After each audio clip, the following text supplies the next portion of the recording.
আসসালামু আলাইকুম। সকালবেলা বিএসবি মার্টের স্টক থেকে দুইটা হট বাইক সেল হচ্ছে, একটা R15M ইন্দোনেশিয়ান কার্বন বাইক আর একটা R15M BS7 সিলভার কালারের বাইক। তো চলেন একে একে দুইজন ভাইয়ের সাথে কথা বলি, তাদের কাছ থেকে একটু রিভিউটা নেই। আসসালামু আলাইকুম ভাই, কেমন ওয়ালাইকুম আছেন? আসসালাম ভাই, ভালো আছেন? আলহামদুলিল্লাহ ভাই ভালো। নামটা বলবেন। ফেরদৌস। আপনার নামটা? সুজন হলাদার, কোথায় থেকে আসলেন? ফরিদপুর থেকে, ভাঙ্গা থানা। বিএসবি মার্টের শোরুমের সন্ধানটা কিভাবে পেলেন? ফেসবুক থেকে। আমাদের কাছ থেকে যে বাইকটা কিনছেন, বাইক পছন্দ হয়েছে তো? জি আলহামদুলিল্লাহ। আমাদের সার্ভিসটা ওভারঅল কেমন ছিল? অনেক সুন্দর। তো ভবিষ্যতে আত্মীয় স্বজন বা বন্ধু মহলের কেউ যদি বাইক কিনে পরামর্শ দিবেন আমাদের কাছে কেনার ইনশাআল্লাহ জন্য? ইনশাআল্লাহ। বাইক কিন্তু চাইলে ভবিষ্যতে কেনার পাশাপাশি বিক্রি এবং পরিবর্তনও করতে পারবেন। অবশ্যই। যে কোনো প্রয়োজনে যোগাযোগ করবেন। আচ্ছা। আর অবশ্যই সাবধানের সাথে বাইক চালাবেন।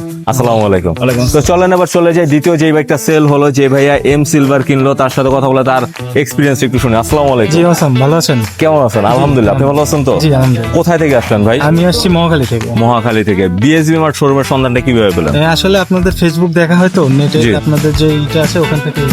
যাক, আমাদের কাছ থেকে যে এই বাইকটা কিনলেন, বাইক তো পছন্দ হয়েছে আলহামদুলিল্লাহ। আলহামদুলিল্লাহ। তো ভবিষ্যতে আপনার আত্মীয় স্বজন বা বন্ধু মহলের কাউকে কি পরামর্শ দিবেন? জি অবশ্যই, আপনাদের এখানে অনেক বাইক, জি। 10টা দেখে একটা অবভিয়াসলি পছন্দ হবে। যাক, খুব সুন্দর কমপ্লিমেন্টস এন্ড অবশ্যই সাবধানে রাইড করবেন। জি, ইনশাআল্লাহ। চাইলে বিক্রি এবং পরিবর্তনের জন্য কিন্তু ভবিষ্যতে আসতে পারেন। Okay, আসসালামু আলাইকুম। আচ্ছা।